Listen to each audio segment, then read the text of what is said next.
Hello guys, welcome to my channel. আজি বহুত দিনৰ মূৰত আপোনালোকৰ ওচৰলৈ আহিছোঁ আৰু আজি ব্লগৰ ৰিজনটো হৈছে যে আমি আজি গৈ আছোঁ লংডিং। সো আমাৰ লগত আছে পৰিবা, এফালে ডিম্পিমা, এফালে আমাৰ মা, এফালে পাপা, ভাইটি আৰু ইয়াত তাই আছিলে আৰু কিবা আনিব গৈছে তাৰ। সো চাই দিব ব্লগটো শেষলৈকে আৰু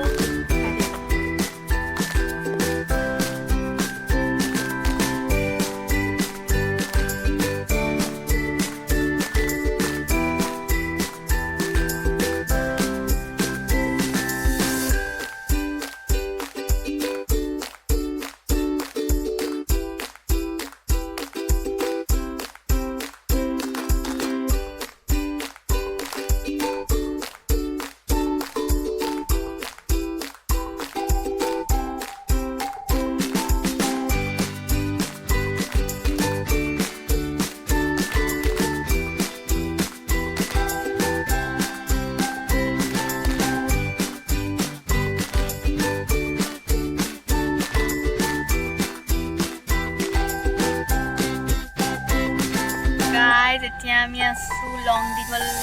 লংডিঙৰ ৰাস্তাত মানে পাছ ল'ব লাগে তালৈ যোৱাৰ মানে আৰু এতিয়া পাপা আৰু তালৈ পাছ ল'ব গৈছে কিন্তু এতিয়াও বহুত দূৰ আছে 44 কিলোমিটাৰ আছে এতিয়াও লংডিং হ'বলৈ আৰু এইফালে পৰিবা আমাৰ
গাইজ এতিয়া আমি কিবা এটা খাব লৈছোঁ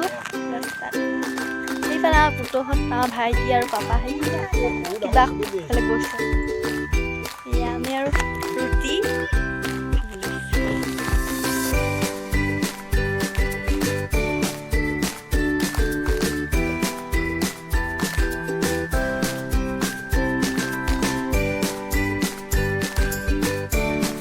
এয়া চবে এতিয়া আমি খাইছোঁ আৰু ৰুটি চব্জি আচাৰ আপুনি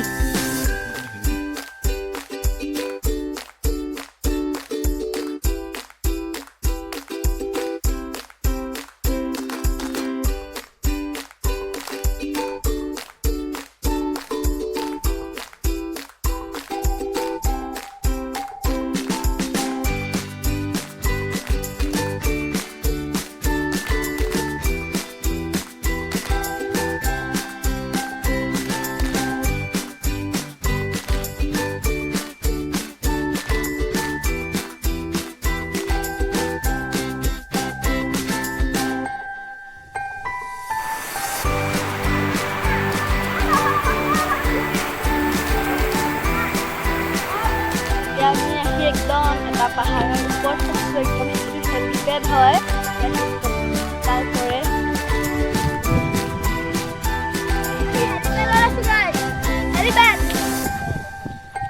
লংডিঙৰ এইটো হেলিপেড হয় ওপৰত একদম টাউনত আছে আৰু আমি গা ধুলো এটা এখন কি হ'ব এতিয়া নৈ হ'ব নেকি ৱাটাৰফল নৈ হ'ব সেইখন নৈখনত গা ধুই মেলি আহিলোঁ বহুত ভাল লাগিলে গা ধুই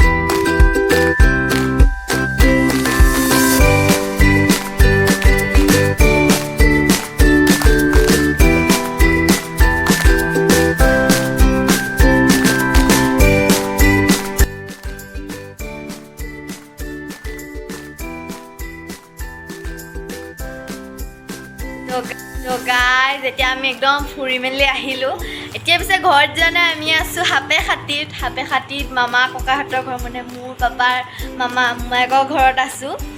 ইয়াত ভাতটো খাই যাব ক'লে আৰু এয়া হৈছে আমাৰ হিউ এয়া মামা ককাৰ জীয়েকৰ ছোৱালী হিউ আৰু এইফালে আমাৰ বাগ্মিতা শইকীয়া আপোনালোকে নিশ্চয় মোৰ ব্লগটোত দেখি আহিছে আৰু এইফালে আমাৰ ভাইটি তো ভাত চাত আমি খালোঁ আৰু মোৰ বহুত ভাগৰ লাগিছে আৰু মোৰ চুলি কিবা হৈ গ'ল ভাগৰ লাগিছে চকু সোমাই মেলি গৈছে একদম তো আজি ব্লগটো ইমানতে সামৰিছোঁ যদি আপোনালোকে মোৰ ব্লগটো চাই ভাল পায় তেনেহ'লে মোৰ ব্লগটো লাইক কৰিব আৰু যদি নতুন আপোনালোক কোনোবা আহিছে তেনেহ'লে ছাবস্ক্ৰাইব কৰি দিবলৈ নাপাহৰিব আৰু আপোনালোকে শ্বেয়াৰ কৰিব ব্লগটো থেংক ইউ